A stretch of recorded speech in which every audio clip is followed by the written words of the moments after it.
Assalamualaikum warahmatullahi wabarakatuh. Salam sejahtera bagi kita semua.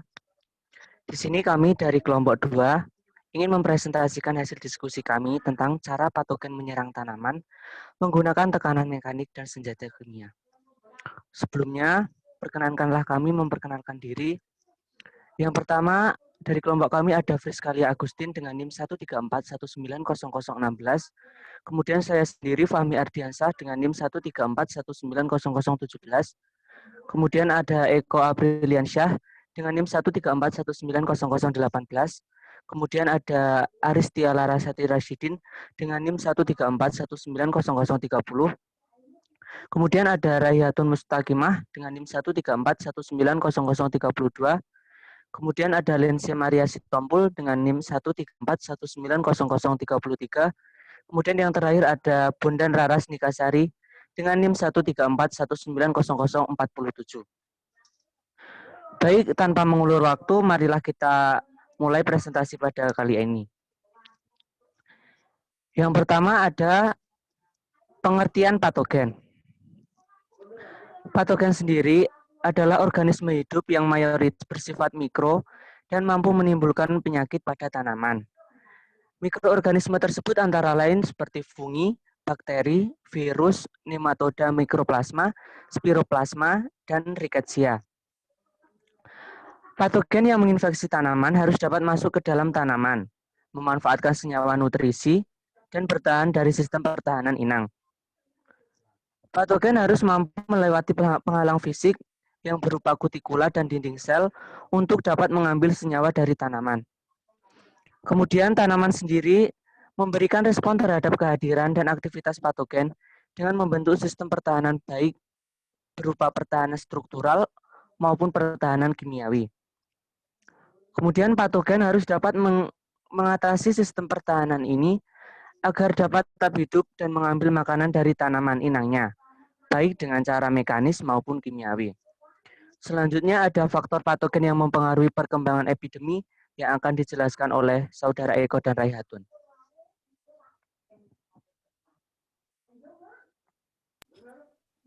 Baik, untuk faktor patogen yang mempengaruhi perkembangan epidemi yang pertama yaitu tingkat virulensi. Tingkat virulensi menunjukkan tingkat agresivitas patogen atau tingkat kemampuan patogen yang tinggi untuk menimbulkan penyakit pada inangnya. Yang kedua, jumlah inokulum dekat inang. Jumlah inokulum dekat inang dari patogen atau patogen yang terbawa agen tertentu yang mengadakan kontak dengan tanaman disebut dengan inokulum atau penular. Dengan demikian, inokulum merupakan bagian dari patogen atau patogen itu sendiri yang dapat menyebabkan penyakit pada tanaman. Pada jamur, cendawan, inokulum dapat berupa miselium, spora, atau sklerotium. Pada bakteri, mikroplasma, dan virus, inokulumnya berupa individu bakteri, individu mikroplasma, dan partikel virus itu sendiri. Lalu selanjutnya, jenis reproduksi patogen. Mekanisme produksi patogen menghasilkan keturunan yang sangat banyak di dalam proses reproduksinya, terutama cendawan, bakteri, dan virus.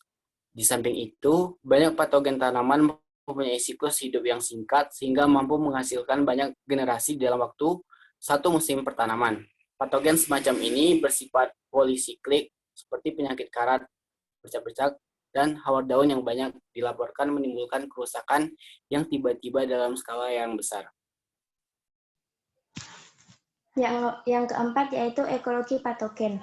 Banyak patogen seperti cendawan dan tumbuhan tingkat tinggi menghasilkan inokulumnya pada bagian permukaan dari kanopi tanaman. Spora dan biji dapat menyebar dengan mudah ke tempat jauh dan menyebabkan epidemik yang luas.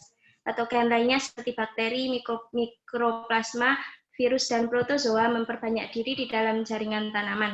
Patogen semacam ini tidak akan menyebar tanpa bantuan vektor. Yang terakhir yaitu cara penyebaran patogen. Spora patogen dari berbagai penyakit tanaman menyebar dalam area yang sangat luas melalui angin. Kebanyakan patogen yang menimbulkan epidemik yang hebat disebabkan oleh patogen seperti ini.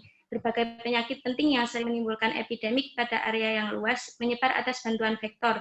Misalnya seperti virus ditularkan oleh apit, mikoplasma oleh wereng, cendawan, bakteri, dan nematoda ditularkan oleh kumbang. Selanjutnya ada cara patogen menyerang tanaman. Dengan cara tekanan mekanik, patogen tumbuhan umumnya tidak dapat melakukan penetrasi secara mekanis kecuali beberapa fungi, tanaman tingkat tinggi, dan nematoda. Kemudian, beberapa spora fungi membentuk struktur pelekatan saat kontak dengan inang yang lembab.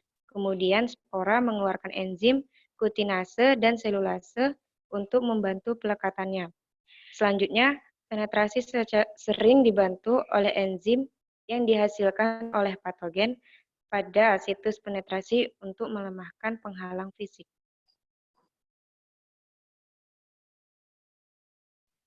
Dua senjata kimia patogen.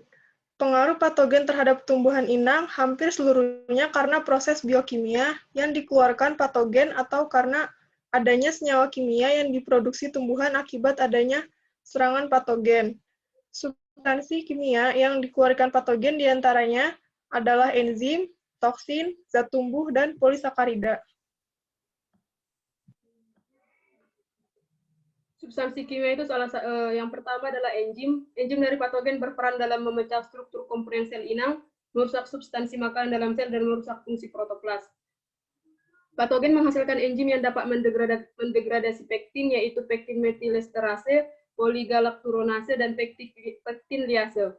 Pektin metilesterase memotong gugus metil pada cabang rantai pektin, sehingga rantai pektin lebih mudah dipotong oleh poligalakturonase dan pektin liase. Yang kedua ada toksin, yaitu patogen tumbuhan menghasilkan toksin yang dapat mengganggu proses metabolisme dan fisiologis tanaman. Toksin bekerja langsung pada protoplas dan menyebabkan kerusakan serius atau menyebabkan kematian sel tanaman. Toksin berpengaruh terhadap fungsi protoplas, merubah permeabilitas dan fungsi membran sel.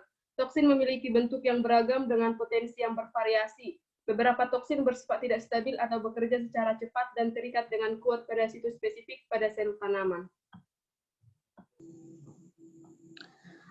Peran substansi kimia selanjutnya yaitu pertama tumbuh.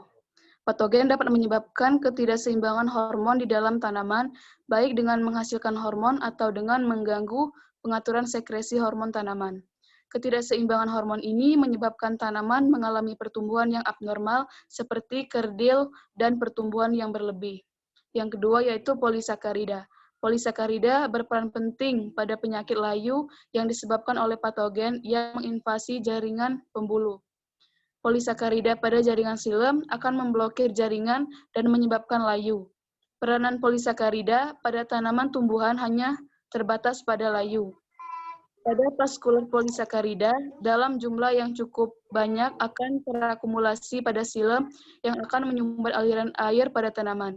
Mungkin inilah yang dapat kami sampaikan. Terima kasih. Akhiri, wassalamualaikum warahmatullahi wabarakatuh.